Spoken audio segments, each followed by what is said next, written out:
Shalom, saudara pemirsa channel YouTube ini. Saya berharap saudara dalam suasana sukacita dan penuh dengan damai sejahtera. Terlebih kita menjalani di tahun 2021 ini bersama dengan Tuhan yang adalah pencipta kita, pelindung kita setiap saat. Renungan firman Tuhan hari ini tertulis dalam Mazmur 111 ayat 4. Beginilah firman Tuhan. Perbuatan-perbuatannya yang ajaib dijadikannya peringatan. Tuhan itu pengasih dan penyayang. Demikianlah pembacaan sabda Tuhan.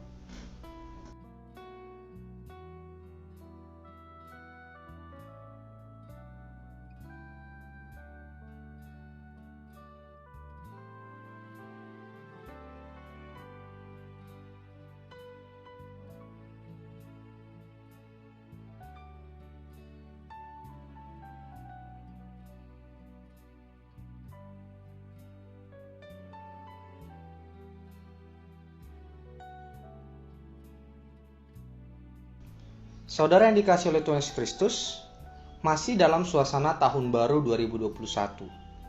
Tahun yang penuh dengan pengharapan dan penyertaan kasih setia Tuhan dalam kehidupan kita.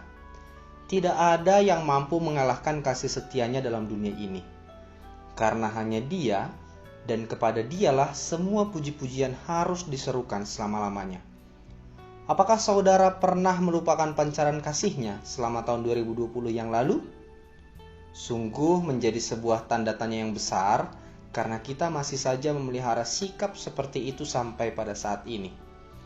Apalagi di masa pandemi, kata-kata yang selalu terdengar di telinga kita seringkali membuat sakit, bahkan menunjukkan kekhawatiran yang berlebihan.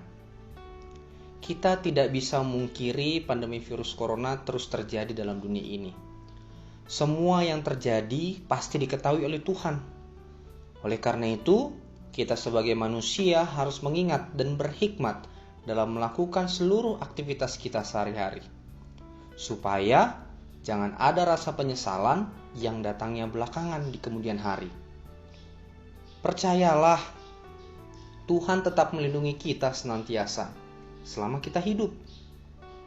Saudara yang dikasihi oleh Tuhan Yesus Kristus, sadarkah kita kalau firman Tuhan hari ini juga hendak menceritakan perbuatannya yang besar dalam dunia yang kita diami saat ini?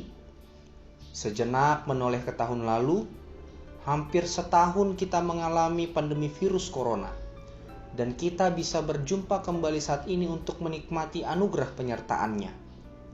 Ini bukan karena kebetulan, ini karena perbuatannya yang hendak meninggalkan kisah kasih kekal yang melekat dalam kehidupan kita. Saudara mungkin pernah membaca dan mendengar kisah tumpukan batu yang didirikan oleh Samuel dan dinamainya Ebenezer. Dalam 1 Samuel 7 ayat 12 berbunyi demikian. Samuel mengambil sebuah batu dan mendirikannya. Kemudian ia menamai Ebenezer. Katanya, sampai di sini Tuhan menolong kita. Secara harafiah, Ebenezer adalah batu pertolongan. Dan itu adalah titik perhentian di mana Tuhan menolong mereka selama perjalanan. Artinya, ada kisah yang melekat dalam hati bangsa Israel ketika berjalan bersama Tuhan. Dan momen peringatan itu menandakan bahwa Tuhan tetap setia, tidak meninggalkan mereka. Saudara, begitu pula kehidupan kita saat ini. Nama pandemi virus corona memang terkesan kurang bersahabat di telinga kita. Tetapi cara kita menghadapi dan bertahan dalam situasi saat ini adalah dengan melihat ke belakang. Betapa luar biasanya kita bisa melewati pergantian tahun dengan sukacita walaupun harus merasakan pergumulan.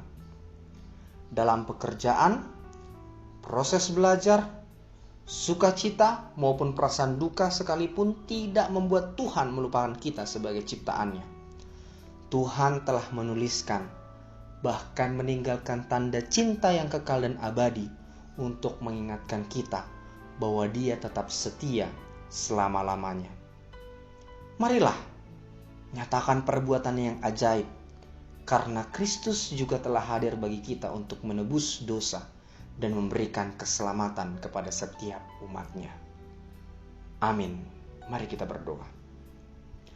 Terima kasih Tuhan untuk kasih-Mu yang mengarahkan hati kami, melihat perbuatan-Mu yang besar, yang ajaib, dan itu menjadi pengingat bagi hidup kami, terlebih dalam menjalani tahun 2021 ini. Kami tahu ya Tuhan, perbuatan kasih-Mu sungguh nyata. Kami tahu itu menjadi pengingat dalam hati dan pikiran kami, agar setiap pekerjaan, proses belajar untuk meraih masa depan yang sesuai dengan kehendak-Mu itu tidak menjadi pengharapan yang sia-sia, tetapi kami berjalan karena kami percaya Engkau tetap melindungi kami. Dan biarlah Kristus juga menjadi pengingat bagi kami yang telah menuliskan dan meninggalkan kisah kasih yang kekal, karena kami tahu jaminan kami hidup adalah harus berlandaskan firman-Mu setiap saat. Berkati seluruh aktivitas yang kami jalani, keluarga kami, agar semua dalam lindungan cinta kasih Tuhan. Terpujilah nama-Mu ya Tuhan, ya dalam nama anak-Mu Tuhan Yesus Kristus, Juru Selamat kami yang hidup. Amin.